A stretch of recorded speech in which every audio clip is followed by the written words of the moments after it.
medical experts are still answering your questions. If you have a health-related question, email it to greatdayhouston@khou.com or send your question through Twitter. Just tweet us at greatdayhouston. School is back in session. If you didn't already have enough to worry about, one thing you need to remember is your child's needs if they're taking medications. We've heard of teachers' pets, but Gina was the school nurse's pet. Please welcome back HEB pharmacist Gina Eubank to walk us through some of these details here. Hello there. Good morning.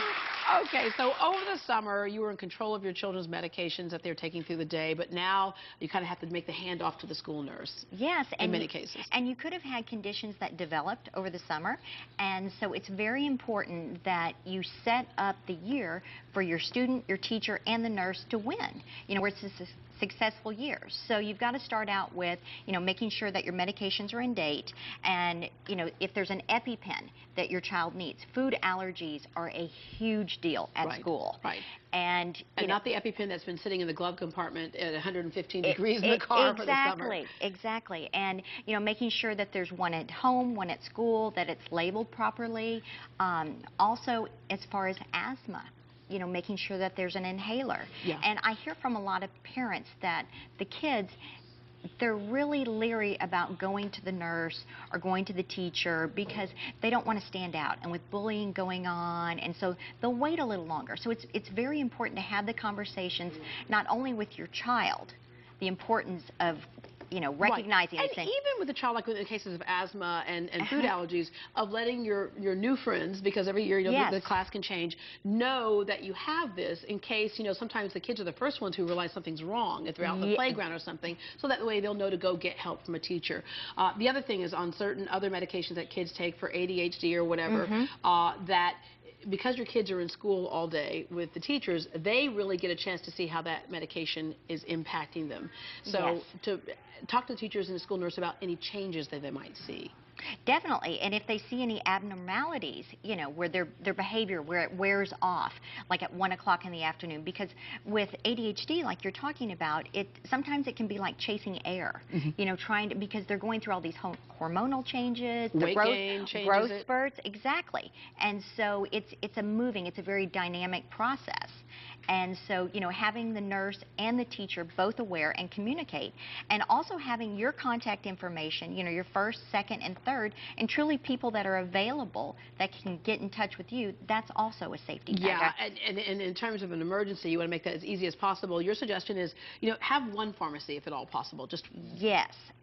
So many people, they think, I'll just go through the drive-thru. I'm closest to this pharmacy, but, I have people that will go to an emergency room. They'll end up there with their child or their parent, and they'll call and they'll say, okay, what's everything? Because at HEB, we can do one click and I can see every single HEB they've been to and all the medications that they've been on, any dosage changes. So it's a safety factor. Pick your pharmacy and just you're chained. Yeah. And be aware of changes in laws, because one thing that was really confusing for a lot of folks recently was with some of the ADHD medications, it used to be that you have to go pick up the prescription every month. And now the laws change where you can actually pick up, you get, 3 months at a time, or you can at least get a prescription that's good for 3 months at a time. Well, and the way that works is your doctor can write a prescription for a 90-day supply.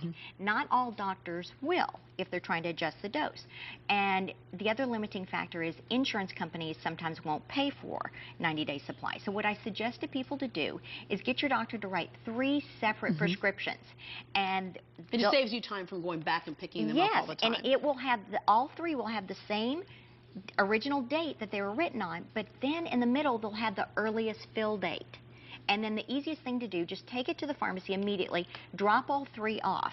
That way you don't have to keep up with it, dig through your purse, and then when you're running low about a week out, just call your pharmacy. Then if they need to order it, whatever, you're taken care of. Okay, we have an email question for you. This is from Elaine. Elaine says, my daughter gets headaches. She is 14 years old.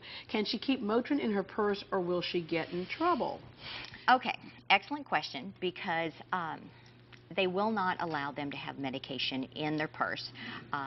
They don't want them self-medicating. The other reason is another child could say, oh, I have cramps, you know, can I have that? So Right. then they start dispensing to each other.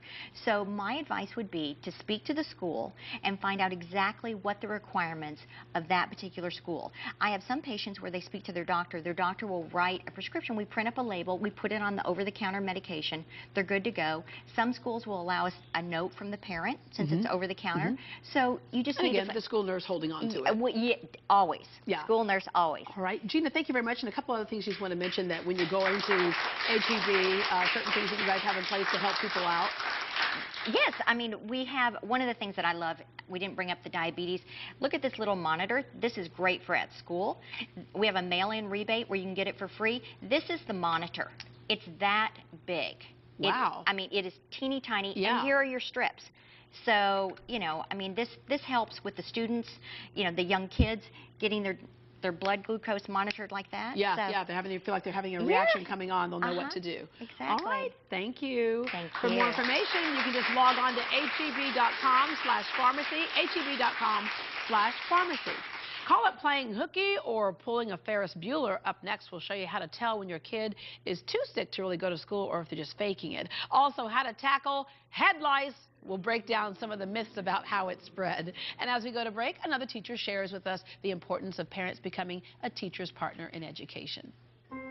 I think parents getting involved is one of the most fundamental things that students need in the classroom. It doesn't have anything to do with us as teachers, but they need that support from home. They need to know that when they come home, what they did at school that day is important, and they want to talk to their parents about it, and parents could question them and say, you know, what did you learn today, and what did you do, and what's going to happen tomorrow? Show them that you're interested, because that tells them that the time that they spend in school and in my classroom is valuable and it's important, and it gives them a sense of responsibility.